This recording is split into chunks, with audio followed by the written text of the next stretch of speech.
प्यारे बच्चों, स्वागत है आपका आज के इस ऑनलाइन क्लास में। हम संयुक्त राष्ट्र संघ के विभिन्न अंगों के बारे में जान रहे हैं आजकल। तो आज हम सचिवालय के बारे में जानेंगे।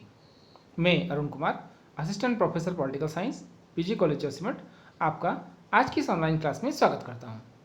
तो आइए जानते हैं संयुक्त राष्ट्र के एक महत्वपूर्ण अंग सचिवालय के बारे में। आप पूर्व में जान चुके हैं कि संयुक्त राष्ट्र संघ के मुख्य रूप से 6 अंग हैं: संयुक्त राष्ट्र महासभा, सुरक्षा परिषद, सामाजिक एवं आर्थिक परिषद, न्यास परिषद, सचिवालय तथा अंतर्राष्ट्रीय न्यायालय। तो आज हम चौथे अंग सचिवालय के बारे में जानेंगे। आप ये सब अच्छी तरह से जानते हैं कि सचिवालय यानी कि सचिवों का स्थान, जहाँ सचिव बैठते हैं। और जो संयुक्त राष्ट्र है उसमें एक सबसे सर्वोच्च पद पर व्यक्ति है जो सचिवालय का अधिकारी होता है, महासचिव कहते हैं उसको।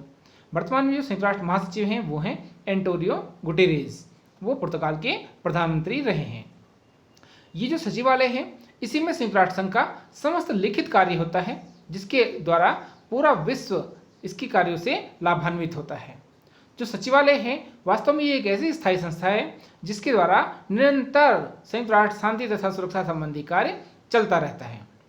जो संयुक्त राष्ट्र संघ का सचिवालय है ये अन्य अंगों के अपेक्षा बहुत ज़्यादा महत्व वाला है, क्योंकि इस सचिवालय में ही संयुक्त राष्ट्र महासभा, सुरक्षा परिषद, सामाजिक एवं आर्थिक परिषद, न्यास परिषद, अन्य जितने भी कार्य हैं वो सभी कार्य इसी के द्वारा संपादित किए जाते हैं।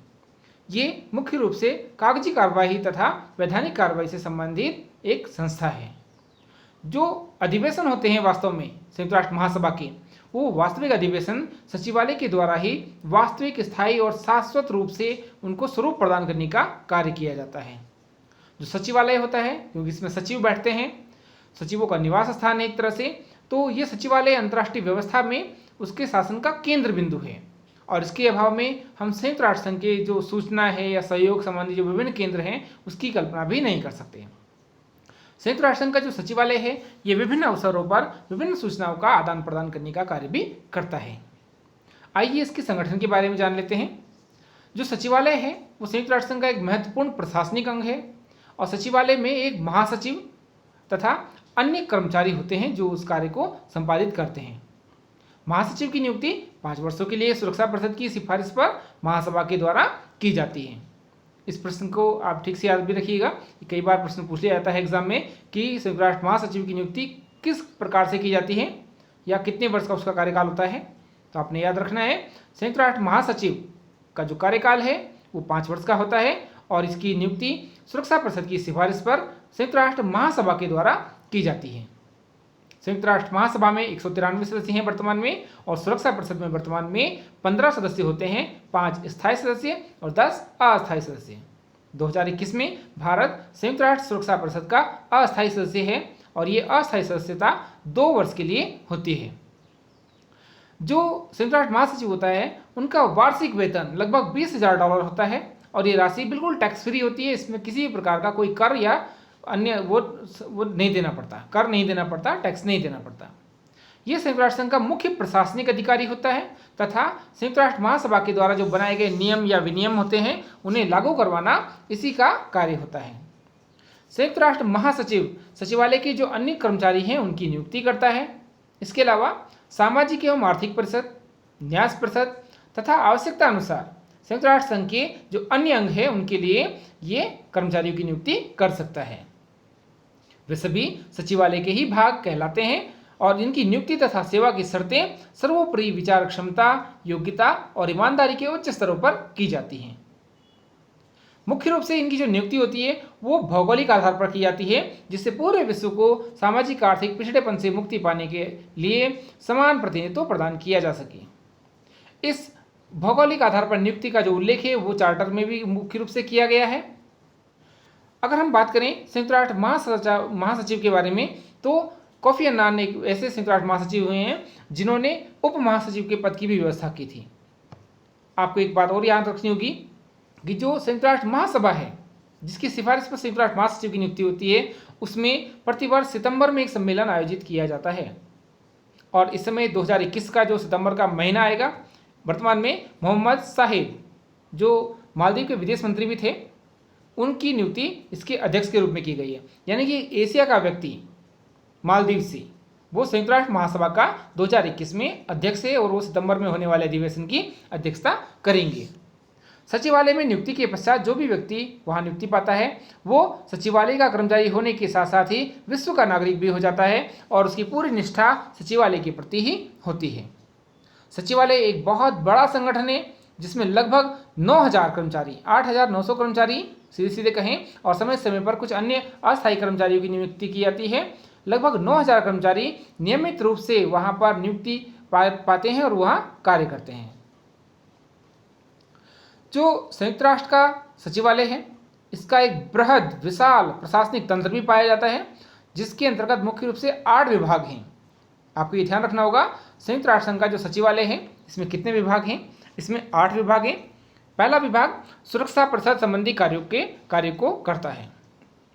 जो संयुक्त राष्ट्र संघ का दूसरा महत्वपूर्ण अंग है संयुक्त राष्ट्र सुरक्षा परिषद, उसका जो कार्य होगा उसको करने के लिए एक विभाग की स्थापना की गई है। जो दूसरा विभाग है वो आर्थिक विभाग के रूप में कार्य करता है। वित्तीय लेन देन तथा पैसे से संबंधित कार्य आर्थिक विभाग करता है। जो तीसरा विभाग है वो सामाजिक कार्यों का विभाग है और ये सामाजिक कार्य करता है जिससे विश्व कल्याण में वृद्धि होती है। चौथा जो विभाग है वो न्यास परिषद या ट्रस्टीशिप काउंसिल से जुड़ा हुआ है और न्यास तथा स्वशासितेतर क्षेत्रों की सूचना से संबंधित विभाग के रूप में कार्य करता है। जो पांचवा विभाग है वो सार्वजनिक सूचना विभाग है और ये सूचनाओं का आदान प्रदान करने का कार्य करता है।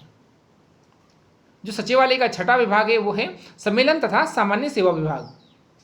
इस विभाग का मुख्य कार्य समय समय पर सम्मेलनों का आयोजन करना तथा सामान्य सेवा से संबंधित या जो उससे जुड़े हुए कार्य हैं उनके कार्य को निष्पादित करना इसका मुख्य कार्य है। सातवां जो इसका विभाग है वो है प्रशासनिक तथा वित्तीय सेवा विभाग।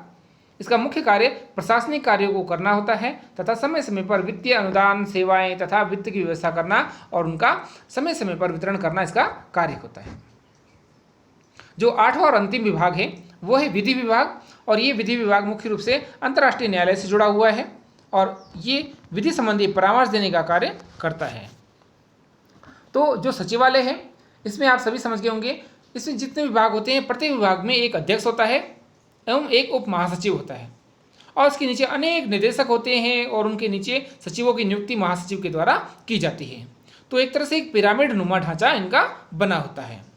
इनकी जो नियुक्ति होती है वो मुख्य रूप से इनकी कार्य क्षमता के आधार पर होती है, इनकी योग्यता के आधार पर होती है और पूरे विश्व को एशिया, यूरोप, अफ्रीका, उत्तरी अमेरिका, दक्षिण अमेरिका सभी क्षेत्रों को समान प्रतिनिधित्व दिया जाए, इसके लिए क्षेत्रीय प्रतिनिधित्व भी इसमें इसका ध्यान रखा जाता है। इनकी नियुक्ति करते समय जो संयुक्त राष्ट्र महासचिव हैं वो विशेष रूप से ध्यान रखते हैं कि यथासंभव विश्व के विभिन्न क्षेत्रों का समान रूप से इसमें प्रतिनिधित्व उन्हें मिलता रहे। आइए अब थोड़ा सा महासचिव के बारे में जान लेते हैं। जो संयुक्त राष्ट्र महासचिव होता है वो सचिवालय में कार्य करता है और सचिवालय संयुक्त राष्ट्र संघ की एक प्रमुख संस्था है। जो महासचिव का पद है वो संयुक्त राष्ट्र सचिवालय का सर्वोच्च पद है। ये इसका अध्यक्ष ही नहीं होता बल्कि संपूर्ण विश्व के जितने भी कार्य होते हैं उसका सूत्रधार भी होता है। वर्तमान में आप देखते होंगे जितने भी कार्य होते हैं उन सभी कार्यों को मुख्य रूप से संयुक्त राष्ट्र महासचिव ही संपादित करता है। यह संयुक्त राष्ट्र सचिवालय का मुख्य संचालक भी होता है। अगर हम भारत के बारे में कहें तो जिस प्रकार से भारत में संसद है उसमें प्रधानमंत्री होता है और वो मुख्य केंद्र बिंदु होता है सरकार का, उसी प्रकार से संयुक्त राष्ट्र संघ में सचिवालय का केंद्र बिंदु है महासचिव और महासचिव ही संपूर्ण विश्व के कार्य को संचालित करने के लिए सचिवालय के मुख्य संचालक के रूप में कार्य करता है। यहाँ आपको एक बात और ध्यान रखनी होगी कि जो संयुक्त राष्ट्र संघ के निर्माता थे उन्होंने संयुक्त राष्ट्र महासचिव को अत्यधिक अधिकार प्रदान नहीं किए थे। उन्हें भय था कि कहीं संयुक्त राष्ट्र संघ का महासचिव निरंकुश न बन जाए और यह संस्था भी अपना औचित्य न खो दे। वे अपने विवेक का कम से कम प्रयोग करने के लिए अधिकृत थे। राष्ट्रसंघ के जो महासचिव होते हैं उनको अधिकांश प्रशासकीय अधिकार ही प्रदान किए जाते हैं, यानी कि प्रशासन संबंधी अधिकार दिए जाते हैं जिससे वो समय समय पर प्रशासन को ठीक प्रकार से संचालित कर सकें। आइए महासचिव के कुछ कार्यों को जान लेते हैं। पहला कार्य होता है महासचिव का सामान्य प्रशासन संबंधी कार्य करना। जैसे कि संयुक्त राष्ट्र संघ के अनुसार जो महासचिव होगा वो सचिवालय का प्रधान होता है तथा मुख्य प्रशासनिक अधिकारी भी होता है और ये सामान्य प्रशासन संबंधी देखरेख और कार्य करेगा। इसके अलावा जो इनका दूसरा कार्य होता है वो होता है तकनीकी कार्य। इसके अंतर्गत महासचिव जो तकनीकी कार्य होते हैं, जो समय समय पर सौंपे गए कार्य होते हैं, जो प्रश्न पूछे जाते हैं, उनका अध्ययन करने के बाद उनका रिपोर्ट तैयार करता है, उनका सर्वेक्षण करता है तथा संयुक्त राष्ट्र महासभा के समक्ष उसको प्रस्तुत कराता है। इसके अलावा जो तकनीकी कार्य हैं इसके अंतर्गत समय समय पर जो न्यास परिषद है, सामाजिक परिषद है, आर्थिक परिषद है, सुरक्षा परिषद है, उनके द्वारा जो कार्य किए जाते हैं उनको भी संपादित करता है। जो महासचिव है उनका तीसरा कार्य होता है सचिवालय का प्रशासन करना, क्योंकि जो महासचिव होता है वो सचिवालय का प्रमुख अधिकारी होता है, इसलिए प्रशासन का संपूर्ण उत्तरदायित्व संयुक्त राष्ट्र महासचिव पर ही होता है। वो महासभा के द्वारा निर्धारित किए गए नियमों के अनुसार ही जो सचिवालय के कर्मचारी होते हैं उनकी नियुक्ति करता है, पदोन्नति करता है और उन्हें पद से भी हटा सकता है। जो संयुक्त राष्ट्र महासचिव होते हैं वो चौथा कार्य करते हैं वित्त संबंधी कार्य अर्थात वित्तीय कार्य। संयुक्त राष्ट्र संघ का बजट तैयार करना मुख्य रूप से संयुक्त राष्ट्र महासचिव के जो सचिवालय है उसका ही मुख्य कार्य होता है और ये कार्य महासचिव की देखरेख में ही संपन्न होता है। जो ये बजट तैयार होता है इसको तैयार करने का संपूर्ण उत्तरदायित्व संयुक्त राष्ट्र महासचिव का ही होता है।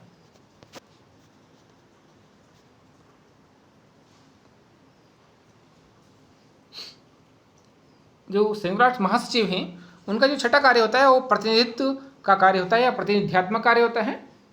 यह संयुक्त राष्ट्र संघ का केवल एक महासचिव ही नहीं होता बल्कि यह संयुक्त राष्ट्र संघ का एक अभिकर्ता या प्रतिनिधि या एक एजेंट के रूप में भी पूरे विश्व के लिए कार्य करता है।